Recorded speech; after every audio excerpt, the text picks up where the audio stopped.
Hello दोस्तों। सबसे पहले आपको मेरा प्यार भरा नमस्कार और आपके माता पिता को मेरा प्रणाम।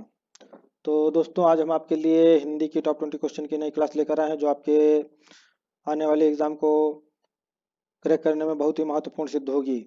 तो दोस्तों, चलिए आज की क्लास हम शुरू करते हैं। क्लास को शुरू करने से पहले आपको हमेशा की तरह याद दिलाना चाहेंगे कि हर प्रश्न को आप नोट करें। नोट करने से ज्ञान जो है स्थायी होता है और एग्जाम के समय आपको रिवीजन करने में बहुत ही आसानी होगी। तो दोस्तों, आज की क्लास शुरू करते हैं। आज का पहला प्रश्न आपके सामने स्क्रीन पर यह रहा। देवी चंद्रगुप्तम के रचनाकार हैं कालिदास हैं, तुलसीदास हैं, जयदेव हैं, विशाखादत्त हैं। दोस्तों, हर प्रश्न को हल करने के लिए आपको 5 सेकंड का समय दिया जाता है। 5 सेकंड में आप अपना उत्तर टिक करें। तो इस प्रश्न का सही उत्तर है Vishakhadatta. Option D is right answer. चलिए दोस्तों, अगले प्रश्न पर चलते हैं।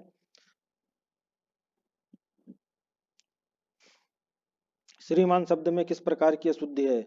वर्ण संबंधी, समाज संबंधी, हलंत संबंधी, प्रत्यय संबंधी। दोस्तों, बहुत ही फास्ट क्विक आंसर अपना टिक करें। इस प्रश्न का सही उत्तर है हलंत संबंधी। Option C is right answer. श्रीमान में जो है यहाँ पर नाम में हलंत लगता है, तब ये शुद्ध हो जाता है, और इसमें हलंत लगा हुआ नहीं है, तो यही इसमें हलंत संबंधी त्रुटि है। तो चलिए दोस्तों, अगले प्रश्न पर चलते हैं। रहा अगला प्रश्न है, पर्यंक शब्द का तद्भव शब्द क्या है? तद्भव का मतलब होता है अशुद्ध और तत्सम का मतलब होता है शुद्ध शब्द, यानी संस्कृत से बने हुए शुद्ध शब्द। और तद्भव जो संस्कृत से उत्पन्न शब्द होते हैं। तो पर्यंक शब्द का तद्भव होगा पलंग। पलंग क्या है? पर्यंक पर्यंक जो है ये तत्सम है, पलंग है तद्भव। Option A is right answer. चलिए दोस्तों, अगले प्रश्न पर चलते हैं। रहा अगला प्रश्न, हवन में जलाने वाली लकड़ी के लिए शुद्ध है? हवन सामग्री, वन काष्ठ है, शुक काष्ठ है, समिधा है। दोस्तों, बहुत ही फास्ट क्विक आंसर अपना टिक करें। इस प्रश्न का सही उत्तर है समिधा। Option D is right answer. चलिए दोस्तों, अगले प्रश्न पर चलते हैं। निम्नलिखित में से अर्ध स्वर है? या वा मा, वा हा घा, हा वा ता, या वा हा। दोस्तों, बहुत ही फास्ट क्विक आंसर अपना टिक करें। इस प्रश्न का सही उत्तर है या वा हा। Option D is right answer. चलिए दोस्तों, अगले प्रश्न पर चलते हैं। रहा अगला प्रश्न, संकल्प किस संधि का उदाहरण है? व्यंजन संधि है, स्वर संधि है, विसर्ग संधि है, दीर्घ स्वर संधि है। दोस्तों, बहुत ही फास्ट क्विक आंसर में टिक करें। इस प्रश्न का सही उत्तर है व्यंजन संधि। Option A is right answer. चलिए दोस्तों, अगले प्रश्न पर चलते हैं। रहा अगला प्रश्न,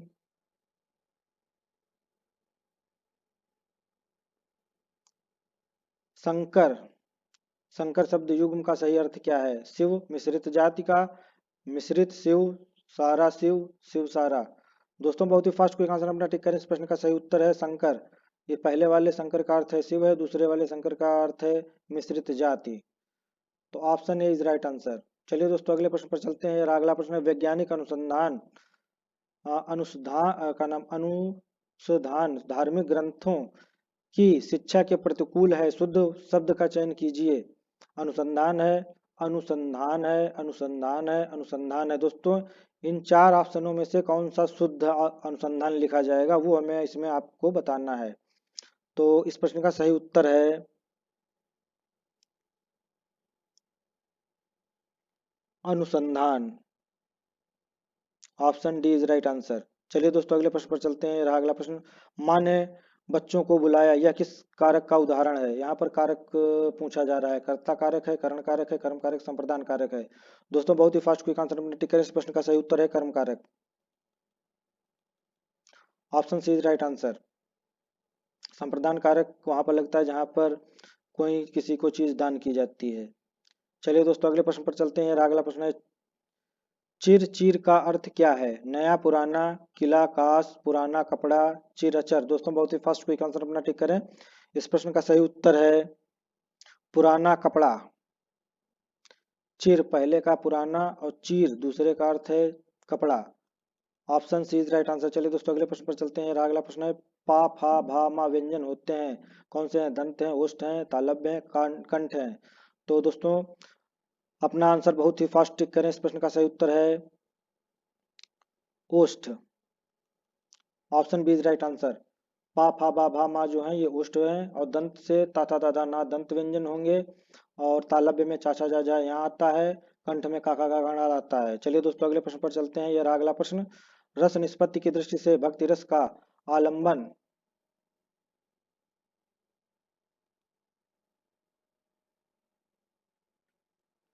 रस निष्पत्ति की दृष्टि से भक्ति रस रस का आलंबन निम्नलिखित में से कौन नहीं हो सकता? देवता है, पुत्र है, गुरुजन है, ईश्वर है। दोस्तों बहुत ही फास्ट क्विक आंसर अपना टिक करें। इस प्रश्न का सही उत्तर है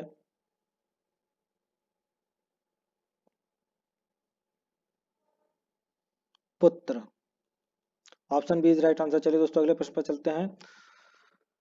दोस्तों यदि आपको हमारी क्लास पसंद आ रही है तो इसे ज़्यादा से ज़्यादा लाइक करें, शेयर करें, सब्सक्राइब करें और बेल आइकन को जरूर दबाएं। दोस्तों आप अपना प्यार और सहयोग इसी तरह हमें बनाए रखें, जिससे आपके प्यार और सहयोग से मेरा मनोबल बढ़ता रहेगा और मैं आपके लिए अच्छी अच्छी क्लासें हमेशा प्रोवाइड कराता रहूँगा। तो दोस्तों इस प्रश्न का सही उत्तर दीजिए, जिसका शत्रु पैदा ही ना हुआ हो के लिए एक शब्द निम्न में से कौन सा है? असूत्र है, अस्तरु है, अजन्मास्त्रु है, अजात शत्रु है, अज्ञात शत्रु है। दोस्तों बहुत ही फास्ट क्विक आंसर अपना टिक करें। इस प्रश्न का सही उत्तर है अजात शत्रु। Option C is right answer. जिसका कोई शत्रु ही पैदा ना हुआ उसे अजात शत्रु कहा जाता है। चलिए दोस्तों अगले प्रश्न पर चलते हैं। मीन का पर्यायवाची शब्द है सीखी है, सापक है, विभावरी है, मत्स्य है। दोस्तों बहुत ही फास्ट क्विक आंसर अपना टिक करें। इस प्रश्न का सही उत्तर है मत्स्य। Option D is right answer. मीन मीन्स मछली, मछली को मत्स्य कहते हैं। चलिए दोस्तों अगले प्रश्न पर चलते हैं। यह अगला प्रश्न है, घनिष्ठता का शुद्ध रूप निम्न में से कौन है? घनिष्ठता है, घनिष्ठता है, घनिष्ठता है, घनिष्ठता है। दोस्तों इन चार ऑप्शनों में से शुद्ध रूप हमें बताना है। तो शुद्ध रूप जो है वो है घनिष्ठता। घनिष्ठता। Option C is right answer. चलिए दोस्तों अगले प्रश्न पर चलते हैं। रहा अगला प्रश्न, निम्नलिखित जोड़ों में से उत्तम पुरुष वाले जोड़ों को पहचानिए। मैं, हम, तू, तुम, वह, वे, इनमें, इससे, इन्होंने। तो दोस्तों बहुत ही फास्ट क्विक आंसर हमने टिक है। इस प्रश्न का सही उत्तर है मैं और हम। Option A is right answer. चलिए दोस्तों अगले प्रश्न पर चलते हैं। कटोरे भर उसने खीर खाई वाक्य में अनुबंध संबंध बोधक अव्यय कौन सा है? श्लेष है, विप्सा है, उपमा है, वकोक्ति है। दोस्तों बहुत ही फास्ट क्विक आंसर टिक है। इस प्रश्न का सही उत्तर है विप्सा। Option B is right answer. चलिए दोस्तों अगले प्रश्न पर चलते हैं। हाथी जाता है या वाक्य बहुवचन में होता है? हाथियों आता है, हाथी आते हैं, हाथिये आती है, हाथे आते हैं, हाथी आते हैं। ये इसका शुद्ध रूप होगा। Option B is right answer. चलिए दोस्तों अगले प्रश्न पर चलते हैं। ये रहा आज के हमारे प्रैक्टिस सेट का सेकंड लास्ट क्वेश्चन। बच्चों की कहानियां लिखने वाले और चाचा चौधरी पात्र के रचनाकार कौन थे? आबिद सुरती, अनंत पाई, अनिल कुमार, प्राण कुमार शर्मा। दोस्तों बहुत ही फास्ट क्विक आंसर अपना टिक है। इस प्रश्न का सही उत्तर है प्राण Kumar Sharma. Option D is right answer. चलिए दोस्तों अगले प्रश्न पर चलते हैं। ये रहा आज के प्रैक्टिस सेट का अंतिम प्रश्न। कुल का अर्थ वंश होता है, परंतु इसके समरूपी शब्द कुल का अर्थ रुचि।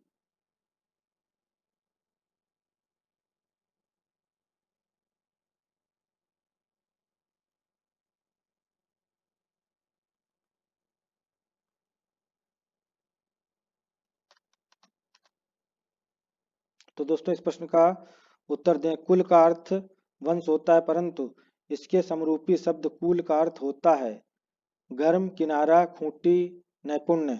दोस्तों बहुत ही फास्ट क्विक आंसर अपना टिक है। इस प्रश्न का सही उत्तर है किनारा। Option B is right answer.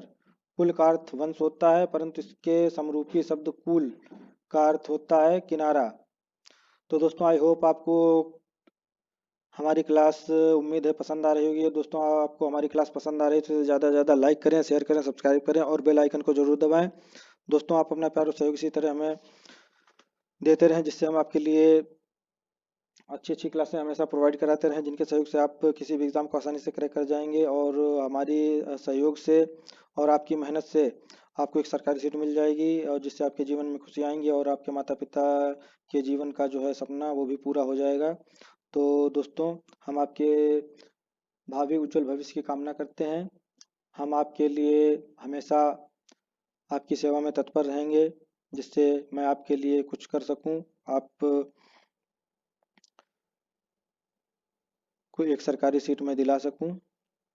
तो दोस्तों आज की क्लास हम यहीं पर समाप्त करते हैं। कल फिर एक नई क्लास के साथ आपसे फिर मुलाकात होगी। तो आज के लिए बस इतना ही। हिंदी है हम वतन हिंदुस्तां हमारा, हम बुलबुलें हैं इसकी ये गुलिस्तां हमारा। जय हिंद।